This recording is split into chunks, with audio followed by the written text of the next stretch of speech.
నా పేరు షామోన్ అండి. నాకు ఇద్దరు పిల్లలు, ఎక్సి సాయిరామ్, నంది సాయిరామ్. పెద్ద బాబు 7th క్లాస్ చదువుతాడు, చిన్న బాబు 5th క్లాస్ చదువుతున్నాడు. వాళ్ళు అన్ఫార్చునేట్లీ పాయిజన్ తీసుకున్నారు.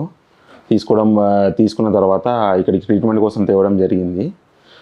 ఇక్కడ వచ్చిన తర్వాత డాక్టర్ శ్రీనివాస్ ఇక్కడ 24 hours స్వర్ణలత మేడం గారు ఏదడిగినా రెస్పాన్స్ అవుతూ ఉన్నారు.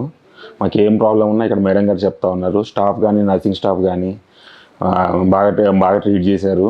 పిల్లలకి ఏది కావాలన్నా వాళ్ళే చూసుకుంటా ఉన్నారు. ఇక్కడ ట్రీట్మెంట్ ఓవరాల్ గుడ్ అండి. పిల్లలు క్యూర్ అయిపోయారండి. ఈరోజు డిశ్చార్జ్ అవుతున్నాము. ఇక్కడ ట్రీట్మెంట్ చాలా బాగుంది. ఇక్కడ క్లీన్లీనెస్ కానీ, ఇక్కడ స్టాఫ్ కానీ అంతా చాలా బాగుందండి. పిల్లలు ఇద్దరు బాగా హెల్తీగా ఉన్నారు. వాళ్ళకి పెట్టినవి తింటున్నారు, ఫిట్ ఉన్నారండి ఇప్పుడు.